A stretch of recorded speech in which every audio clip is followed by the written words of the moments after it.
A town that sees barely 4 inches of rain in an entire year drowned in a single night. On the 6th of August, 2010, a cloudburst broke over Ladakh, high in Indian-administered Kashmir, and within minutes at least 255 people were dead. That is the shock of this disaster. This is one of the driest inhabited places on Earth, a high-altitude cold desert where a heavy downpour is almost unheard of, and it was destroyed not by drought but by water. Here is what happened. Overnight, torrential rain and a sudden cloudburst tore across a large part of Ladakh, then part of the state of Jammu and Kashmir. The water triggered flash floods, mud flows, and debris flows that swept down the mountainsides all at once. 71 towns and villages were damaged, including Leh, the main town of the region. At least 255 people were reported dead, 6 of them foreign tourists. The scale of the human toll went far beyond that.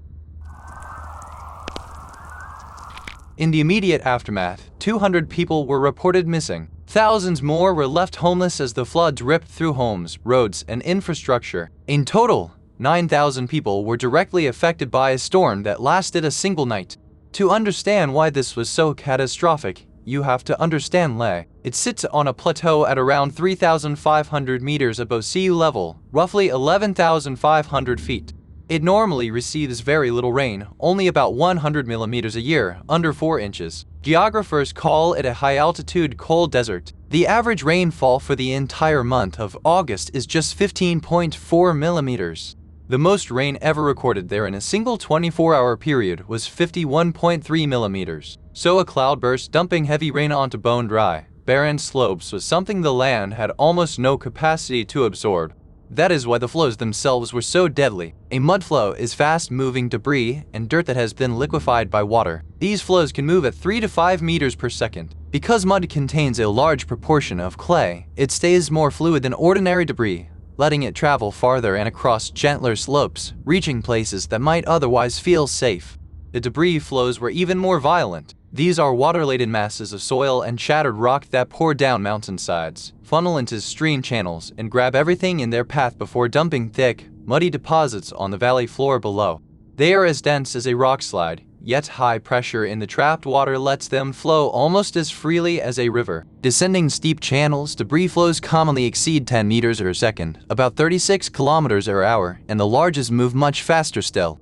Flows of up to around 100,000 cubic meters happen regularly in mountain regions worldwide, and the biggest prehistoric ones have exceeded 1 billion cubic meters. When that much liquefied earth arrives at highway speed, in the dark, over a town that was never built to drain it, the result is exactly what Ladakh woke to find. The region itself sits at one of the most contested seams on the planet. Ladakh forms the eastern portion of the larger Kashmir region, disputed between India and Pakistan since 1947 and between India and China since 1959.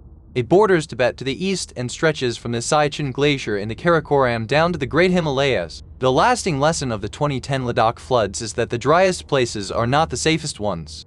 As extreme cloudbursts push into high mountain deserts with no defenses against sudden water, communities perched above 11,000 feet may face a threat their entire landscape was never shaped to survive. That's it for this one. Watch this next Kyoto animation. What drove a man to burn 36 alive?